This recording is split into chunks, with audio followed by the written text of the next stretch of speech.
When she arrived, there was nothing left. Nothing but bones.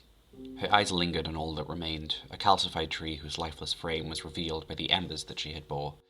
This is the tale of the husk, supposedly the origin of our world, and, subsequently, the tale of she who found it, the creator, whose name has since been lost to time. Something rooted within her soul yearned to make a promise to the tree, and as her mind wandered, she would lose control of the fire between her hands. The flames would scorch her palms as they continued to grow, and hence she would send it into the vast abyss above her, afraid of what it may do to the already barren lands she had found. The Creator would struggle to quell this fear, yet she would not have to in the end. It would cease to expand on its own, and soon after she would hear it, echoes from within its very soul that could reach into her very mind, allowing them to understand one another. This celestial being, the very sun that rests in our skies today, apologized profusely to the Creator, both for harming her and endangering the tree. She would accept its apology, even congratulating him on his awareness, before excusing herself to check on the land beneath them. To her surprise, things had indeed changed, and entirely for the better. Layers that had shrouded the tree had begun to thaw now, and the bark beneath had already started to absorb the moisture. It needed to feed. She attempted to create more for it to do so, and yet it seemed unable to handle such quantities. So, in the end, she would take inspiration from the sun for this next project. The Creator took pieces from the husk, burrowing parts of herself into the stone whilst whispering her hopes unto it. Together, it would form the second of the celestial beings that watch over this world, the moon. Upon the surface of the husk, she would create entire oceans of water, tasking the moon with controlling their tides in order to feed the tree proportionally. Never drenched, never parched, and finding a medium ground that was just right. The three celestial beings would work in tandem to slowly coax the tree out of what layers remained, and, in the process, a garden was formed. A bountiful field where the Creator was able to focus on the smallest of details, from blades of grass to saplings made of the tree's very branches. When it was done, she would sit amongst her creations, her promise complete. Yet a hollow victory is hardly a victory at all. As she paced the rocks while staring out at the midnight sea, an existential feeling crept over the Creator. Her yearning had led her so far, but it only deepened now that there were no further promises to keep. She would visit the sun and the moon individually, both of whom would give her similar advice, to create beings that could roam the planet alongside her, for if she could bring about their souls, she had to be capable of creating something smaller. They wished to be there with her, but it was not as if she could unmake their bodies. Hence, she would attempt to create that something smaller, creating the progenitors of insects and animals in her quest for companionship. But the tales say that she could never settle for them. Despite being surrounded by a menagerie now, the Creator continued to look skyward. She knew that they longed to grace the soil alongside her, and the Creator would deliver them yet. In secret, she created bodies in her image, with an invisible string extending from the back of their neck, and, once content with her project, they were presented as gifts to both Celestials. The pair gleefully accepted. At last, they were finally able to meet one another amidst the garden they had wrought together. It felt as though they were finally where they were meant to be, at least until the world began to crumble. The sun's true form had begun to expand without him to control it, whilst the oceans grew restless without the moon's supervision.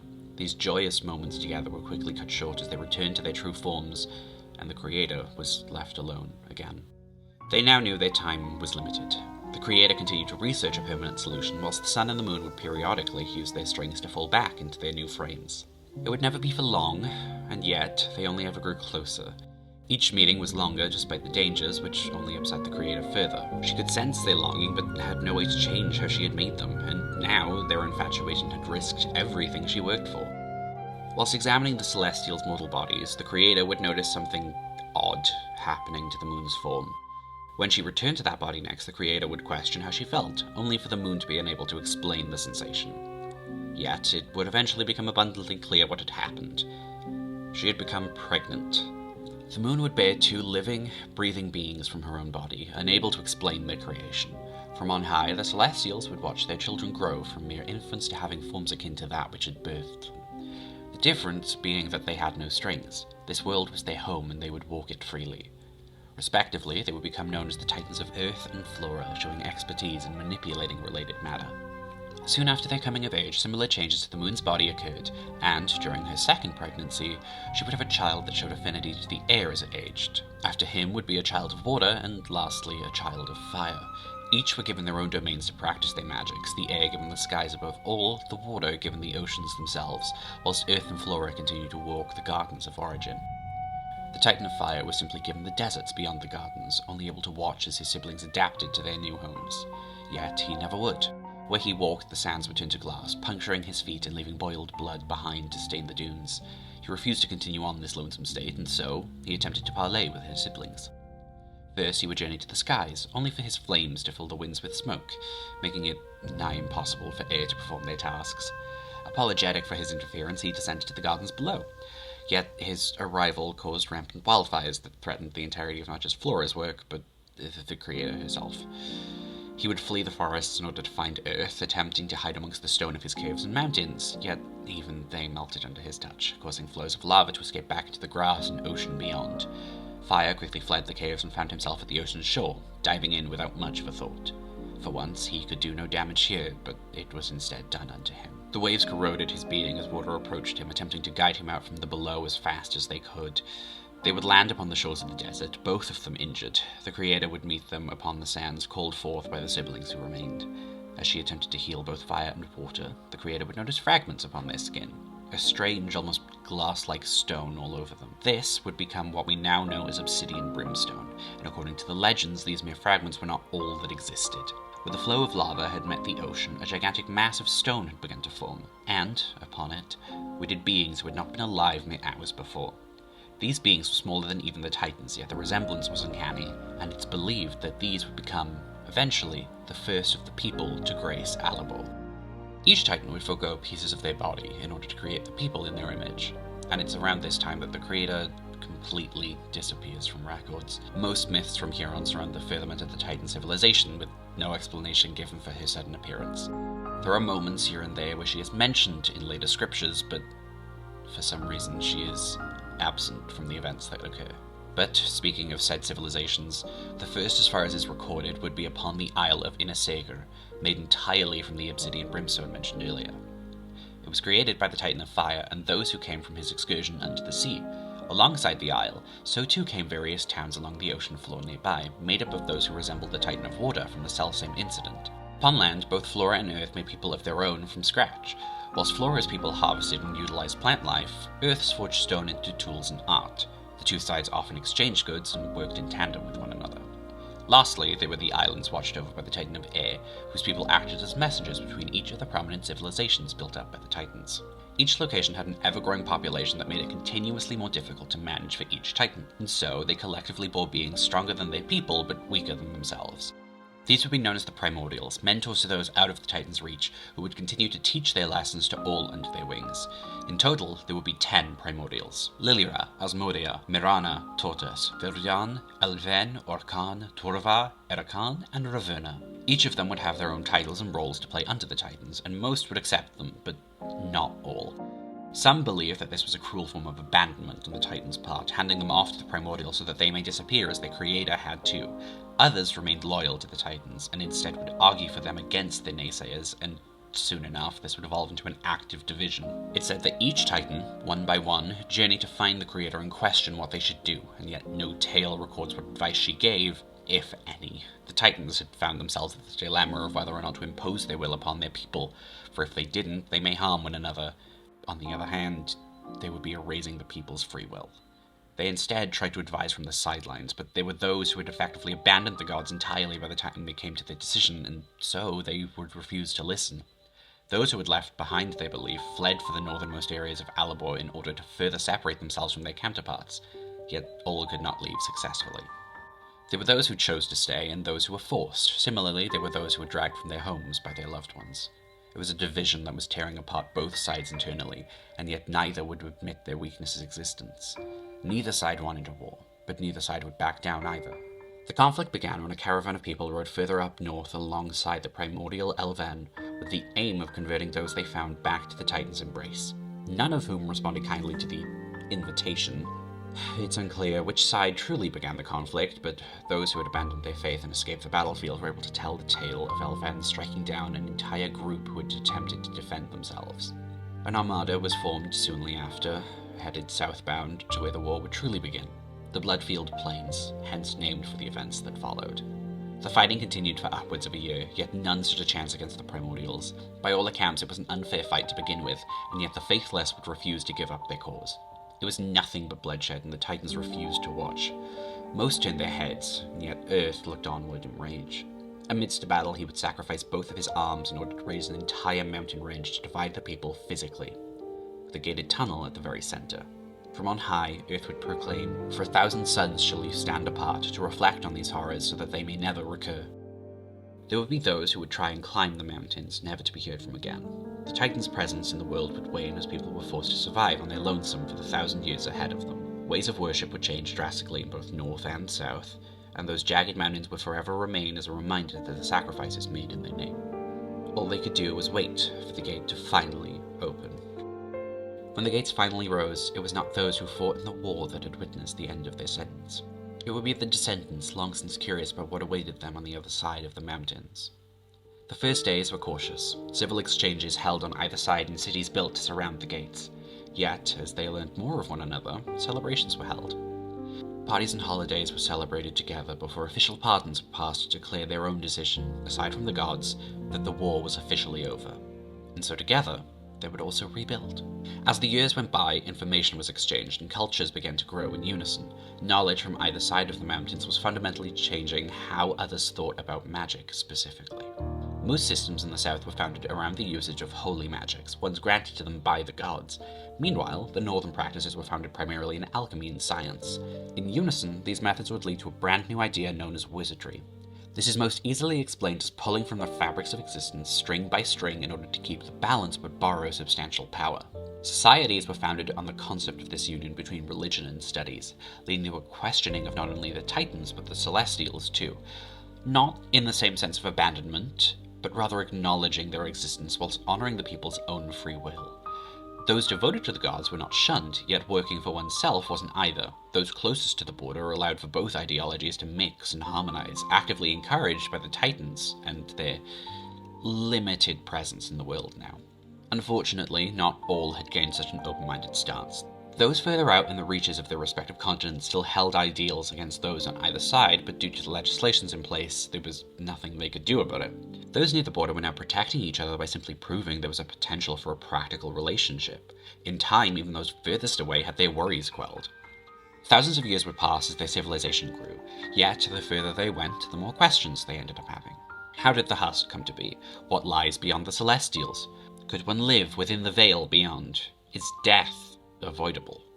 Many of these questions were asked in hushed whispers behind closed doors. Few records exist, but those that do have horrifying results. Failed attempts at flying beyond the skies, people being eviscerated by magics beyond the veil, and corpses rising again only to rot as they lived. There was one other question that yielded interesting results. What happened to the Creator? Even then, they had noticed her absence, suggesting the lack of records on the matter is simply a fact of history rather than direct destruction. What was a clear act of destruction is the lack of findings from this study. So many papers exist telling us of the search for the Creator and various anomalies that seem to shake the fabric of reality when committing these searches. One recovered log even tells of a researcher who returned with a limb that had to be amputated due to rotting while still attached to his body. As far as is known, no necromancy was used. We, unfortunately, know very little else of what occurred in the final days before a calamity befell the world. The horrifying event known as the Dread Mist's Reign. It came without warning. Only days prior did the wailing begin. Records tell of people all over the world complaining of strange noises coming from deep within the world, an endless echo that led to mass panic across all nations. And then it happened. The ground beneath them shattered. Screams were drowned out by the horrifying wails that had begged to be unleashed. A thick, tar-like mist smothered the world almost as fast as it had appeared. People attempted to hide themselves, whilst those who couldn't simply prayed. Those exposed were forced to watch as it crawled through every orifice, wrapped itself around their very organs, and forced out their screams in a chorus that rang across the entirety of the surface. Those lucky enough to be in villages or cities were able to raise shields of magic to protect themselves. And so, from their safety, they could only listen to the chorus. Years later, silence would come. Those who survived were left with nothing but the bubbles they had been trapped in. There was the constant threat of barriers breaking, the mist making them unable to see even those who had once neighbored their towns. This was the foreseeable end. Yet, still, people attempted to roam amidst the darkness. They had hoped to find something to cling to, anything that would tell them they may see another horizon. In a roundabout way, this is technically what they found. The Titans of Earth and Flora were the first to be found. Roots wove the lands back together while stone piled atop them to cement the wounds. Considering the cost of raising the Bloodfield Mountains, there was only one conclusion to be drawn from this. Both Titans were dead. These were their remains. None of the other three siblings were found during this era, but their endings were easy to assume. The shuddering soil should have raised tsunamis that spread from coast to coast, and the winds should have allowed the Dreadmist to travel further than it did. But none of that happened. Because the Titans were dead. And it gave people more time to save the world. Across the lands, various primordials had transformed their bodies into vigils, pillars of light that could reach where the clouds once flew, creating safe zones below for the people. One such city, located on the southern wall of the Bloodfield Mountains, was where a large sum of research was being done in order to do the most with what they had. The conclusion they came to was that the only thing potentially powerful enough to destroy the Dreadmist would be the power of the primordials themselves. They would, in essence, need to shed their physical forms in order to ascend to metaphysical beings, who could then manipulate the world from behind the veil. Should this go wrong, it would mean sacrificing an entire city to the darkness. The mages within this last bastion of hope attempted to shield all the people they could as they asked the primordial to, essentially, die for them. And they would. The vigil of Elven exploded in a horrifying array of vibrant colors that stretched even past the atmosphere now, shedding light on areas it hadn't been able to reach before. Once the light had died down, the people within the bubble could only watch the Dreadmist encroach on the lands once again. They felt as though they had failed, at least until the mist would stop abruptly and proceed to reseed, the first time any such feat had been achieved. Having truly secured the city as a safe zone, many mages journeyed elsewhere in order to spread word of what had happened, including witnesses who could convince the people. Gradually, each vigil would die, and the world slowly found itself again. There was one issue, however. Further north, where the primordials refused to tread, there were no vigils to save them. All they needed was one more, one last light to assure that both continents could be cleansed. A circle of wizards gathered in order to test a theory. They hoped that, should they shed their bodies in unison, they may have equal footing in the Veil. This theory would essentially mean they would become as gods. This last vigil, made from mankind's own hopes and desires, would burn just as bright as those that came before, and, whence it reached its last moments, people waited with bated breaths, before watching as the Dreadmist would recede here, too. Over 500 years were spent amongst the swirling mists before they had found any form of hope, and 200 years after that, they would finally be free. On any other occasion, one might cheer or celebrate, yet there was no such noise once it had cleared. Sighs of relief, perhaps. The sound of tears hitting the ground as those who had only ever heard of the moon finally saw it for the first time, and all across the lands each set of eyes would witness their first sunrise. The Dreadmist had consumed at least 2/3 of the world's entire population. One day, those who remained would need to rebuild, but for now, they would simply live. There were 1,000 tomorrows yet to come, and for once, they would revel in today. Slowly but surely, civilizations were built. In the north, churches were built in honor of those that sacrificed their lives to finally rid the world of the curse that had drowned them.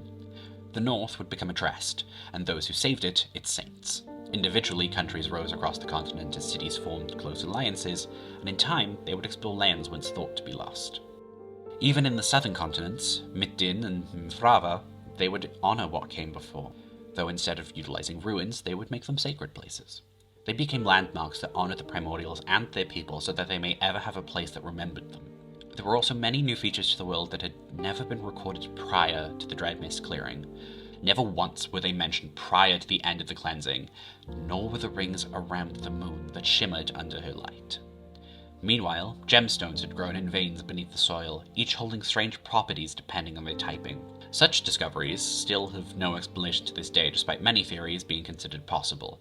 As of now, the most widely acclaimed theory surrounding gemstones is that the Dreadmist crystallized into a neutral state upon being blasted by the initial light from the vigils. But these are simply mysteries we've yet to answer. For many, this remains our current era, an era of discovery and mourning, an era where we have the potential to find closure and live for no one but ourselves. Though there is technically one final era that remains. The last era of Alabor's history is actually one not considered across the entire world. No, instead this is an era seen in one specific continent, Lucidia. They had been discovered by voyagers from Devois, an Etruscan country, who quickly occupied the land for the sake of its resources. It was seen as a shimmering jewel of unsunk potential, ripe for the taking as a symbol of their growth. Yet the moment it was presented before the Council of Atrest, colonization of their lands was shut down immediately. They ordered that Devoir leave the continent and pay reparations as soon as possible, but the king refused. He believed it was rightfully theirs, and he believed they could prove it. There and then he made it his mission to find something about the continent that would mean they'd never have to let go of it. Something so special that even the Council of Atrest would agree that this was all worth it in the end. Their search, however, would be cut short by their very own spy master. Lucia Dea, known as Lady Lucidia in rebel circles, was in her early 20s when she was promoted to her position next to King Gaspard, the heir to the king who began the conquest. Gaspard would work towards the goal his father left to him, whilst the retired king remained in Devoir as a regent. This was so that Devoir itself would not be blamed for the atrocities. And, the entire time, Lucia stood at Gaspard's side, whilst thwarting his every move. Yet, it wasn't until the attack on Hirvania that things truly devolved into chaos. That Hirvanis was killed by Devoan forces and his daughter would only hold the title for 13 days after his death. She devised a plan to assemble her guard together, forming the Sisters of Hirvanis before her untimely demise. She would be a martyr for the people, and her death would propel the myths that the Sisters would make for themselves. All of this would come to a head when a group of sisters infiltrated one of the king's many castles in order to end his life and the war at last. Lady Lucidia led an assault on the city in which the castle sat in order to draw attention. Meanwhile, the assassins made their way for the king's chambers, in which he would be beheaded and broken, bells tolling once the deed had been done. His body was hung from a spire upon the castle to signal to the Devoan forces that they had failed. His head was removed, and it would later be placed in a wooden box and shipped to the capital of Devoir. It would act as a message that, should they return to Lucidian's shores, they would have no footing in this war. Lastly, the king's crown was dismantled and the jewels returned to whence they came. Soon after, even the regent died, leaving Devoir in shambles. No longer under the boot of those who had ravaged their lands, the nations of Lucidia would again flourish even into the modern era. They would use what was left behind to rebuild and finally begin an era all their own. And with that, I think we have recited each of the eras considered across the world of Alabor. There are still many questions, of course. What happened to the Titan of Fire? Where did the Dread come from? What happened to the Creator? Where did even the Husk come from? Unfortunately, these are not questions I'm privy to answer as of now. Perhaps next time. But until then, I thank you for listening, and may the moonlight bless you.